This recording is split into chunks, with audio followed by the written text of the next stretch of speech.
ॐ वर्णानामर्धसङ्गानां रसानां छन्दसामपि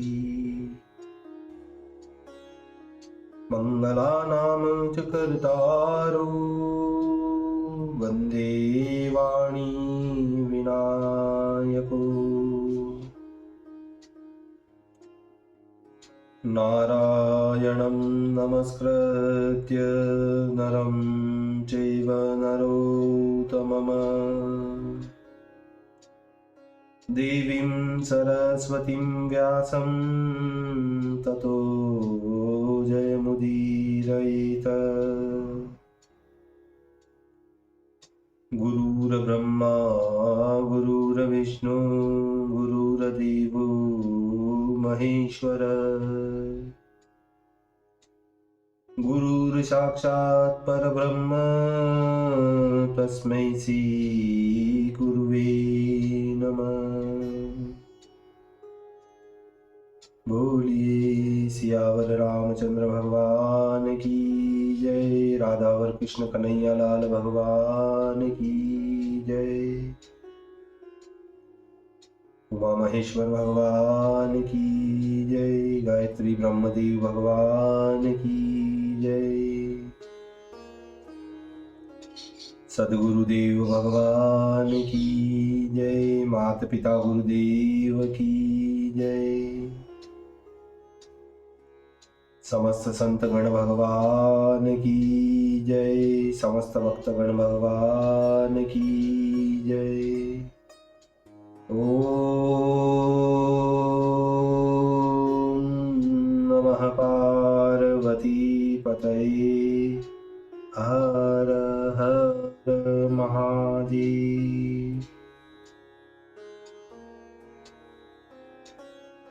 तो मित्रों और आप सभी श्रीमद् भागवत कथा की श्रेष्ठ रसिकजनों श्रोतागणों,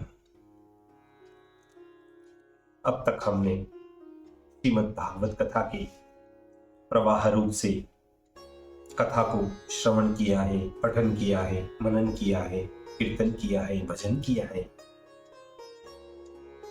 अब हम उसी प्रवाह रूप में श्रीमद् भागवत कथा की पंचम स्कंद की 21वें अध्याय की ओर कथा को अग्रसर करते हैं। आप सभी श्रेष्ठ श्रोतागण रसिक जन भगवान श्री राधा वल्लभ कृष्ण कन्हैया लाल के श्री चरणों में दृढ़ भक्ति रखते हुए कथा का श्रवण करें, पठन करें, कीर्तन करें, मनन करें, भजन करें।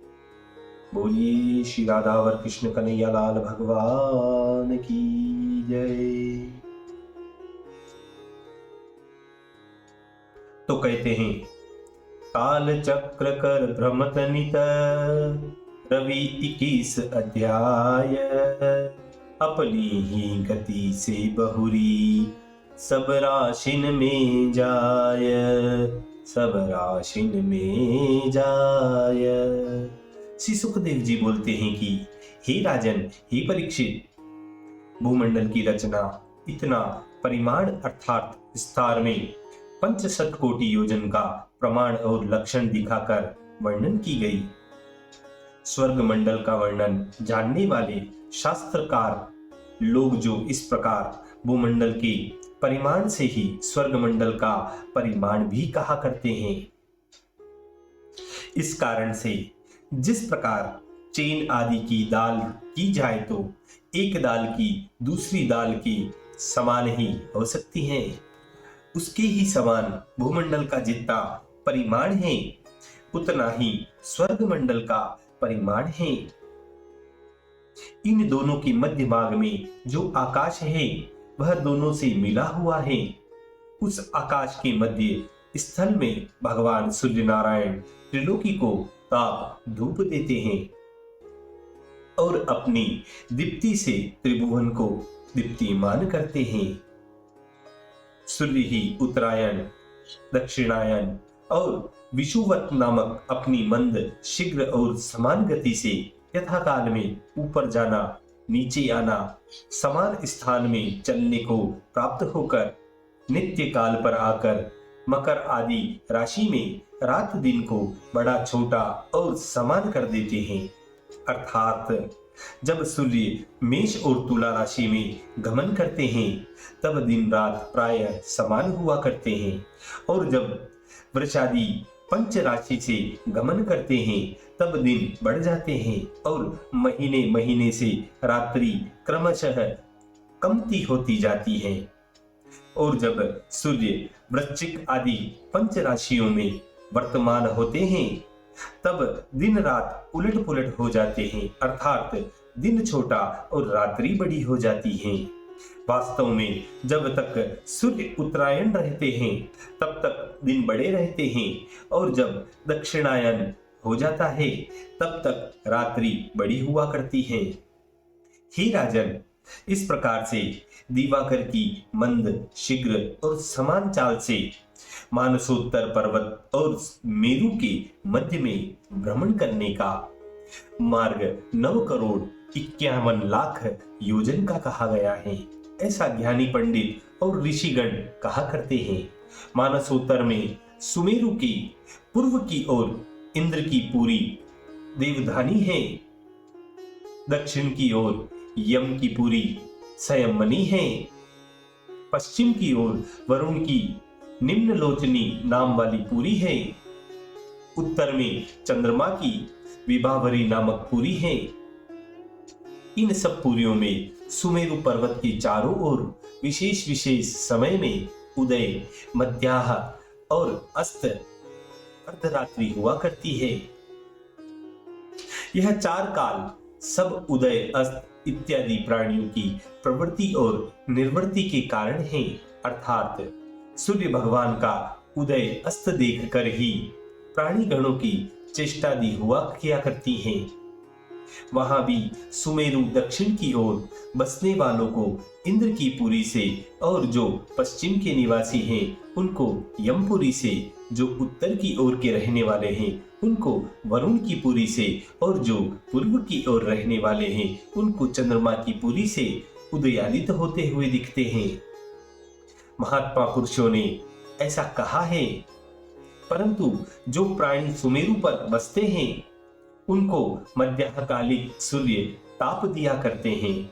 यद्यपि सूर्य नारायण बाईं ओर को चलते हैं, अर्थात नक्षत्रों के सन्मुख होकर गमन करने से, यद्यपि सुमेरु को बाईं ओर रखकर गमन किया करते हैं, तथापि प्रदक्षिणावर्त के प्रवर्तक प्रवाह नामक वायु ज्योतिष चक्र को भ्रमण करने से प्रतिदिन एक एक बार दक्षिण दिशा को जाया करते हैं। इसलिए चक्र गति के कारण अति दूर से सूर्य को अत्यंत भूमि के निकट ही लगा हुआ देखा जाए, इसका ही नाम उदय है। उसको आकाश में चढ़ा हुआ देखना, इसका ही नाम मध्याह्न है, और भूमि विष्ट का देखना अस्त कहलाता है। वहां से अधिक दूर का चला जाना ही अर्धरात्रि कहा गया है। वेद में भी समुद्र के तीर की दृष्टि क्रम से कही हुई है कि दिवाकर प्रातः काल के समय जल से उदय होते हैं और संध्या काल के समय जल में प्रविष्ट हो जाया करते हैं। वास्तव में यह बात कल्पित है, कुछ सत्य नहीं। परंतु जिस स्थान में दिवाकर उदित होते हैं उसके सूत्रपात स्थान पर ही अस्त हो जाते हैं। मध्याह्न काल के समय जहाँ के प्राणियों को पसीना उपजाते हुए धूप देते हैं, उसके सब सूत्रपात स्थान में अर्धरात्रि होने से वहां के प्राणियों की उस समय निद्रित कर देते हैं। इसलिए जो लोग उनका अस्त देख सकते हैं वे इस स्थान में आने के कारण सन्मुख सूत्र पड़ने के स्थान पर सूर्य नारायण को नहीं देख सकते। जब सूर्य नारायण भगवान इंद्रपुरी से चलते हैं तब 15 घड़ी में यमपुरी पहुंच जाते हैं। इतने कालांतर में 2.25 करोड़ 12.5 लाख और 25,000 अर्थात 2 करोड़ 37,75,000 योजन मार्ग चलते हैं। फिर सूर्य यम की पुरी को जाते हैं। इसी भांति वहां से वरुणपुरी और चंद्रपुरी को जाते हैं और वहां से फिर इंद्रपुरी में आते हैं। इसी प्रकार दूसरे ग्रह चंद्र आदि भी ज्योतिष चक्र से नक्षत्रों के साथ ही तो उदय होते हैं और नक्षत्रों के साथ ही अस्त हो जाते हैं। हे राजन, इस प्रकार से सूर्य भगवान का वेदमय रथ एक मुहूर्त में पहले कही हुई चारों पुरियों के चारों ओर 33,08,000 योजन मार्ग को घूम जाते हैं। इस रथ का एक ही पहिया है, इसका नाम संवत्सर है। ऐसा कहते हैं कि उस पहिए के 12 आरे तो 12 मास हैं और 6 उसकी पुट्ठी हैं जो ऋतु कहलाती हैं, और शीत, गर्मी, वर्षा यह 3 उसकी नाभि हैं। उसकी धुरी का भाग सुमेरु पर्वत का मस्तक कहा गया है और दूसरा भाग मानसोत्तर पर्वत पर स्थापित है। उस मानसोत्तर में सूर्य का रथ स्थापित है, जिसमें पिरोया हुआ कोहलू के पहिए के समान सूर्य के रथ का चक्र मानसोत्तर पर बराबर घूमता रहता है। हे राजन, सूर्य के रथ में 2 धुरे हैं। प्रथम धुरा तो सुमेरु और मानसोत्तर तक फैला हुआ है। उसका परिमाण 1,57,50,000 योजन का है।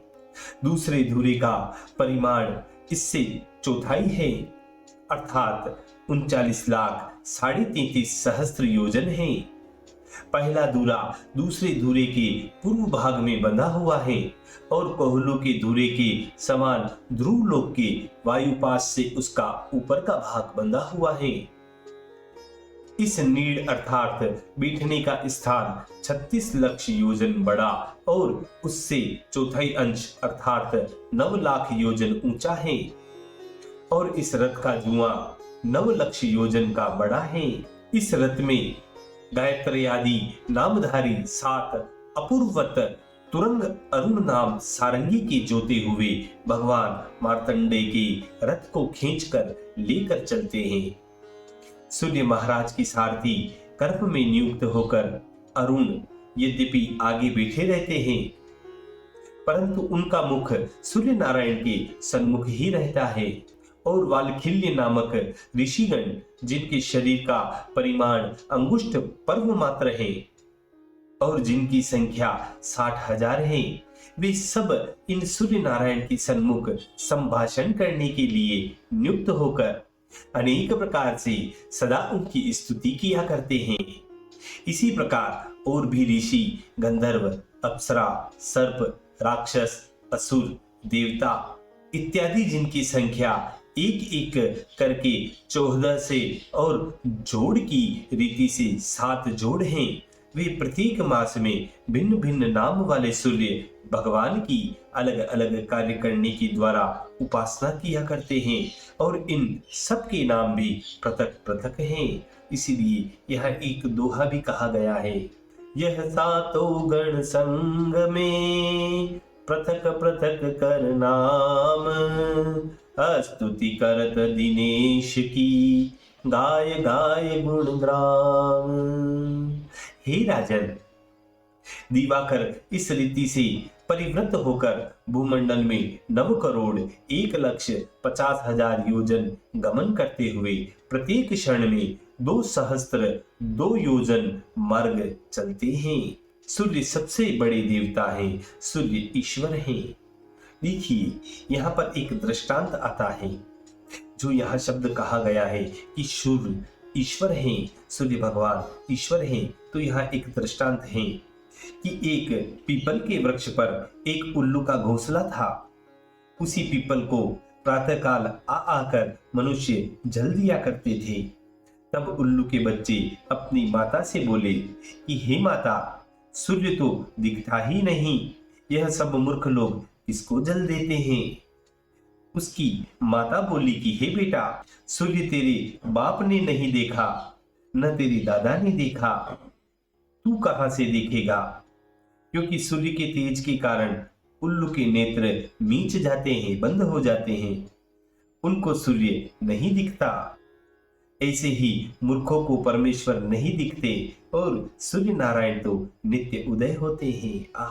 इसी प्रकार इस मधुर संवाद के साथ श्रीमद् भागवत कथा के पंचम स्कंद की 21तमो अध्याय 21वें अध्याय की यह पूर्णता होती है, समाप्ति होती है। बोलिए श्री कृष्ण कन्हैया लाल भगवान की।